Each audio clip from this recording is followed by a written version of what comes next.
From the headquarters of Telesur English in Quito, Ecuador, I'm Carla Gonzalez, and this is From the South.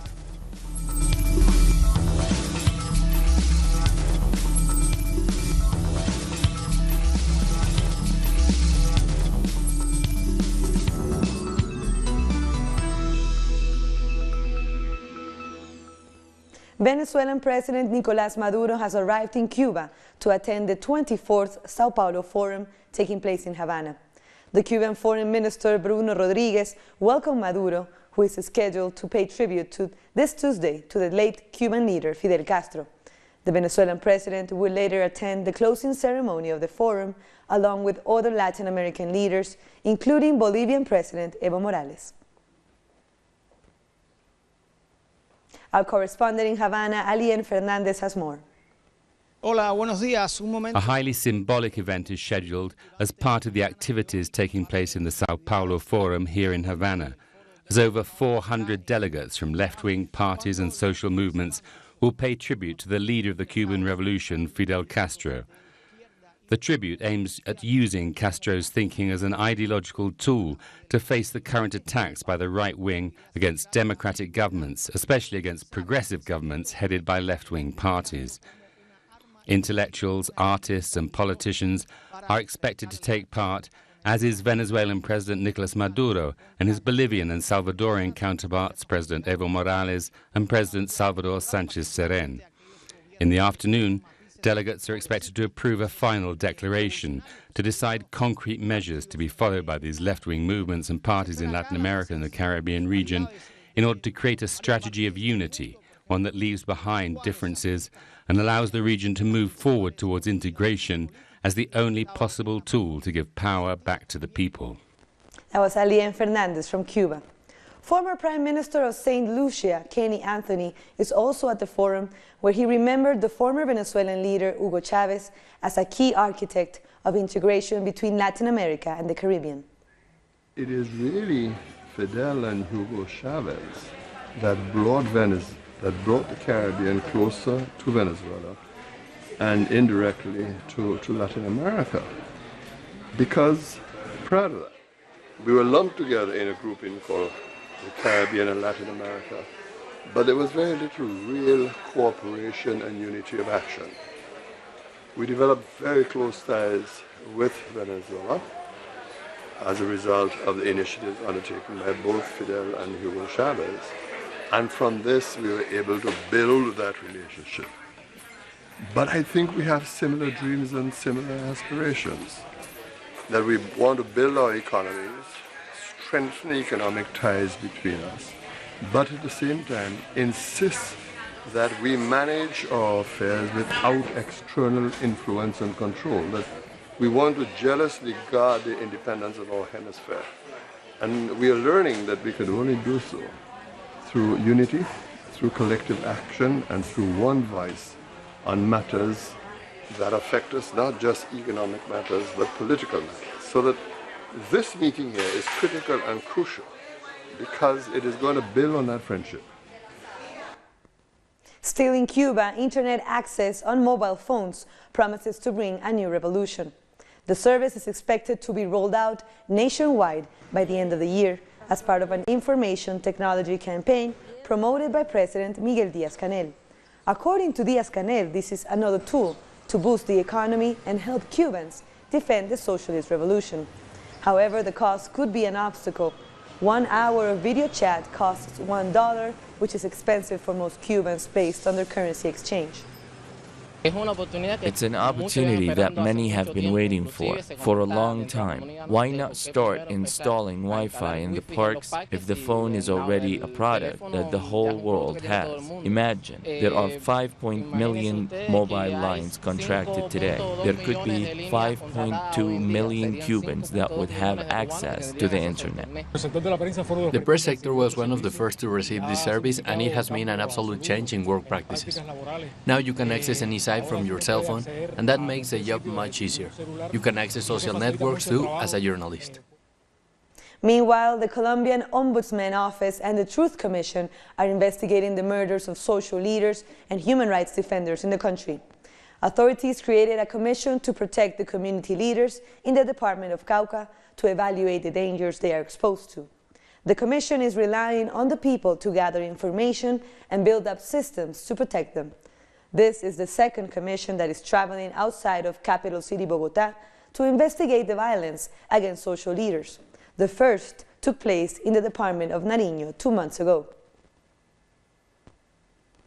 The prosecutor's office will investigate the threats against 5 journalists working for different publications and radio stations inside Colombia. According to authorities, criminal groups have declared the journalists military objectives and have threatened them through calls and messages on social media. The Freedom Press Foundation, or FLIP, has condemned the threats, while the prosecutor's office announced they are working with police to find those responsible. The Colombian President Juan Manuel Santos says he will sign off on the regulations for transitional justice in the coming days. On Monday, he met 35 judges involved in the Special Jurisdiction for Peace to promote the initiatives, in spite of criticisms of the way it is being implemented.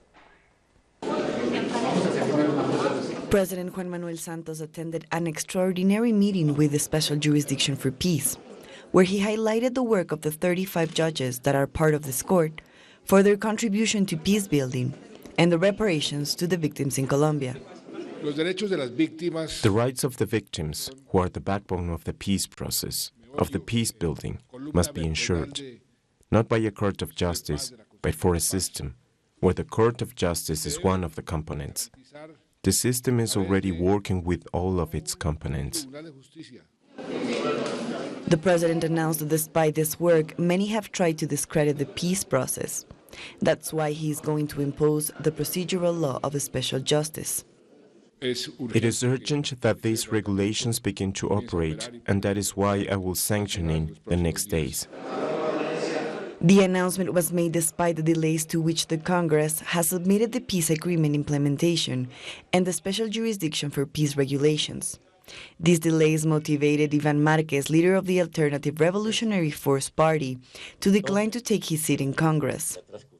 The conditions in which former FARC members go today to the special peace jurisdiction are not the agreed conditions, and certainly this must raise concerns. I think the concerns Iván Márquez has are absolutely valid. The Interior Minister has regretted the announcement made by the FARC leader and explained what the procedure will be to take the seat. It's his decision. We regret that he took that decision, but the Constitution says that in those cases in which a person does not take up his post, the president of the relevant body calls on the next on the list. President Juan Manuel Santos delivered the statements just before his term ends. In just a few days, the new Congress of the Republic will have to move forward on the peace agreement implementation. FARC's former chief negotiator, Iván Márquez, announced he will not take his seat as senator. In a public letter, the member of the Alternative Revolutionary Force of the Commons Party, or FARC, said he made this decision to reject the arrest of FARC member Jesus Santrich, the modifications of the peace agreement, and the lack of guarantees for them to fully participate in politics. The FARC party was given 10 seats in the Senate after signing the peace deal with the government. Let's go to our correspondent, Paola Fernandez, with more from Bogotá. Iván Márquez, leader of the party Alternative Revolutionary Force, has announced that he will not accept the seat for the party in the Senate. The legislative change will take place on July 20th. He announced several reasons in an open letter. The first reason is the judicial frame that Jesus Santrich has suffered. And the second reason is that the government has not shown its compliance to move forward on the peace agreement implementation. And he specified that they are delaying mainly with regards to political reforms, but also rural integration reforms. This was the first point settled between the government and FARC 5 years ago. He will continue to carry on with the process of the peace agreement and will keep working for the reintegration of former FARC combatants, but he will not take his seat. Paola Fernandez from Colombia. FARC's former chief negotiator, Iván Márquez, he also has to finish his term as a party member, and as we told you, he's also part of the FARC party. And if you want more information on that, you can find it on our website. Let's go to another story. Nicaragua's National Assembly has extended the deadline for the Truth, Justice and Peace Commission to deliver the results of its investigation into who is responsible for the violence that has hit the country since April. The commission is expected to investigate the deaths, kidnappings and disappearances, as well as the acts of vandalism against public and private property. According to the Truth, Justice and Peace Commission, violence in the country has left 247 people dead. The Community of Latin American and Caribbean States, or CELAC, have nominated Bolivia for the presidency of the regional organization for 2019. Foreign ministers from the European Union and CELAC are into their second day of meetings to debate multilateralism and cooperation. They are also set to discuss sustainable development, policies against drugs, migration, and global challenges. Let's go to our special correspondent, Gabriela Blanco, with the latest from Brussels. We're here at the European Council in Brussels, where the second work session between the European Union and the CELAC continues. During the first day of meeting, foreign ministers from both regional blocs debated over policies to improve trade, productivity, and investment, and how these measures can promote justice, peace, work, and stability in Latin America and the Caribbean. Foreign ministers at the meeting will also hold smaller bilateral meetings to talk about more specific issues. That was Gabriela Blanco from Brussels. And now we'll take a short break, but join us after a video from our multimedia team.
Welcome back. In Argentina, an alleged corruption scandal involving President Macri's ruling Cambiemos party is brewing up. Our correspondent in Argentina, Ricardo Esteban, has more details. Argentina is living a scandal that is only just beginning in the province of Buenos Aires. It started with a complaint from journalist Juan Amorín of the website El Destape. He has revealed information relating to alleged fraudulent activity during last year's legislative campaign and in the presidential campaign of the ruling party Cambiemos in 2015. They released lists of around 1,000 people that supposedly contribute to the campaign. Most of the people named have denied involvement. The fact is that now the governor of the province of Buenos Aires, María Eugenia Vidal, a possible candidate to run for the president next year with the ruling party, is facing a difficult situation because of fake contributions, hiding laundered money. The persons on these lists are from a poor and vulnerable background, and they are shocked about being used like this. Now authorities are investigating this scandal, and neither Buenos Aires governor, María Eugenia Vidal, nor the government have given a statement relating to this case. There is a lot of expectation about what can happen next after this complaint. Edgardo Esteban from Argentina. Poverty in Argentina has reached alarming levels, but in the midst of this difficult situation, support is available for one of the most vulnerable sectors of society. Children and young people in Argentina are growing up with an uncertain future. Hunger and despair has become the norm. Amid these difficulties, these doors are open. Kochi runs the cultural center, Saizarte, a shelter for the most vulnerable people in the poor neighborhoods of Buenos Aires. We have been working for a few years and we are now increasing our efforts to sustain our work. What we aim to do in this foundation is to create a space for them to come and share art.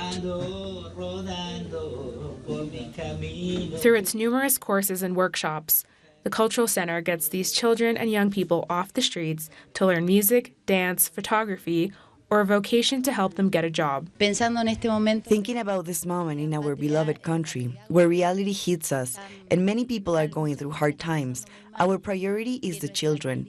This is really like a small place of resistance and hope.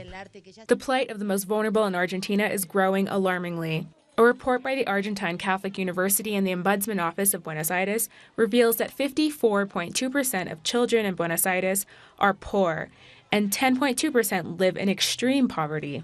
The boys need to be trained quickly so that they have the capacity to go out and find work. That's why after each activity, they develop a wide range of skills to get any suitable job. It is a difficult time to find work. Difficult because we have more and more young people that come from complicated situations. It is necessary to build spaces so they can work on projects collectively. In the rural part of Buenos Aires, 63.7% of children lack housing, and 37.7% depend on school canteens for food. It's in these difficult times when indifference becomes the norm. Having a place that gives hope and allows the younger generation to dream is crucial. Mexican President-elect Andrés Manuel López Obrador has announced he will slash his wages to receive less than half of what his incumbent receives when he takes office. López Obrador, a leftist who won the presidency by a landslide and is scheduled to take office on December 1st, said he would receive 108,000 pesos or $5,000 per month. This is 40% of what current President Enrique Peña Nieto receives, which is 270,000 pesos or $14,270 per month. López Obrador said that privileges and perks for top officials will be scaled back. I'm going to receive 108,000 pesos. In other words, I'm going to receive only 40% of what President Peña currently receives. And I keep my promise after making a commitment that I was going to earn less than half. Peru's justice system continues to be at the center of a major corruption scandal exposed by leaked telephone conversations that incriminate politicians, judges, and businessmen. In this telephone conversation, Judge Walter Rios, president of the Court of Callao, who has now been arrested, speaks with his advisor, apparently about a litigant. I think he has to give you an amount, which we will personally talk about as a guarantee. And if nothing happens, we'll give it back. I'm thinking of 10 greens. Judge Rios is not the only one involved in alleged acts of corruption.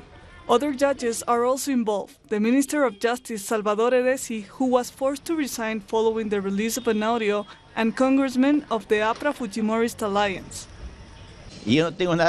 I have nothing to fear. I am responsible for the facts that I say or do, and I cannot be responsible for the facts of third parties. According to analysts, the politicians and businessmen involved in the corruption scandal are being investigated for crimes such as asset laundering, corruption, and violation of human rights.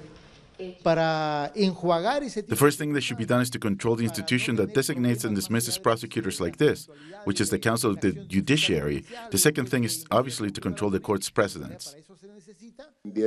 In the wake of the scandal, President Vizcarra implemented a judicial reform commission, while the president of the Supreme Court of Justice announced that he will declare this branch of government in a state of emergency for 3 months. But many Peruvian citizens say they have lost confidence and demand out with everyone. It's time for them to go. It's been too much. The judicial power is in the hands of thieves. The Congress is the same. It seems it's the same problem in all the entities.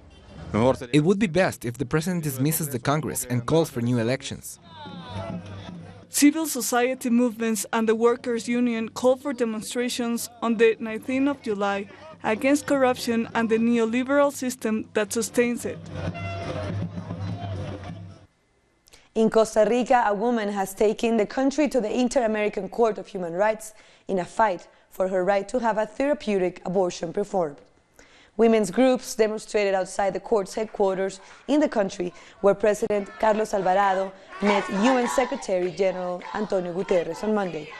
If she's not successful, she will have to go to labor, knowing that the baby will not survive, as it has happened during previous pregnancies. Therapeutic abortion is recognized by law, but with lack of clear rules, doctors refuse to carry out the procedure. Ahead of this case, women groups in Costa Rica united to promote free, legal and safe abortion in the country. The new movement aims to urge President Carlos Alvarado to promote a protocol to legalize abortion. Women are calling for the new law, saying it is a historical debt to women. Cubans can now venerate the popular Saint Lazaro in a new chapel in capital city Havana. This is a sign of change for the island's church that casted him aside for 3 decades. Saint Lazaro merges the Catholic and Yoruba traditions as he represents 3 religious figures: the bishop for the church, Lazareto, the sick one in popular tradition, and Babalu Aye, brought to the island by African slaves. Devotion to the saint unites religious, secular and agnostic people, immigrants and residents, revolutionaries and opponents, and he's a symbol of national reconciliation. We'll take one last short break, but join us again after another video from our multimedia team.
Thanks for joining us again.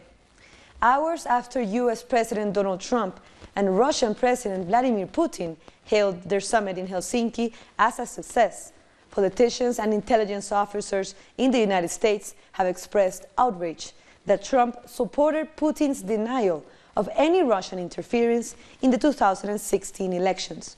Republicans, as well as Democrats, condemned Trump for not denouncing Moscow's alleged role in the last presidential elections.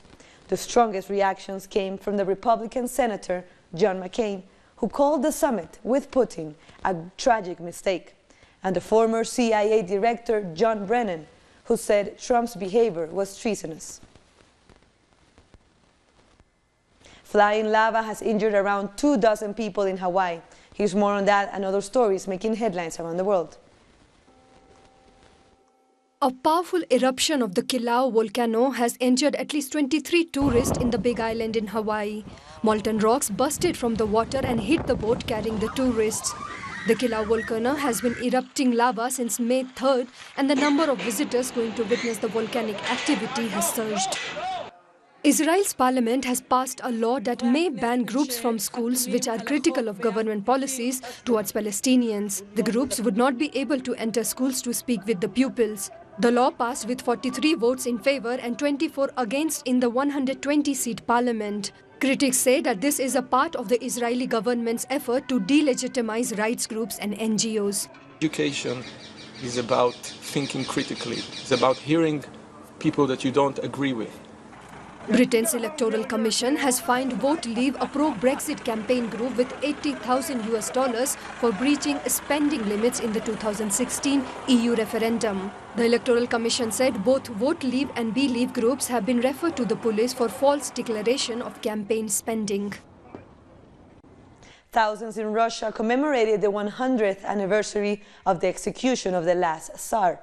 Russian church leader Patriarch Kirill led a procession from the murder site to a monastery in front of the Church on the Blood in the city of Yekaterinburg. Tsar Nicolas II was the last member of a dynasty that brought Russia to darkness and poverty, both in the city and in the countryside, and prompted the success of socialism.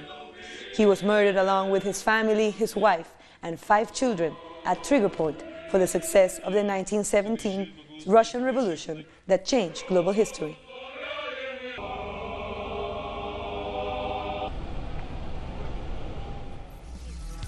And with that, we come to the end of this news brief. But this and other stories, as you know, you can find on our website at telesurtv.net/English. And be sure to follow us also on social media on Facebook, Twitter, and Instagram. For Telesur English, I'm Carla Gonzalez. Thank you for watching.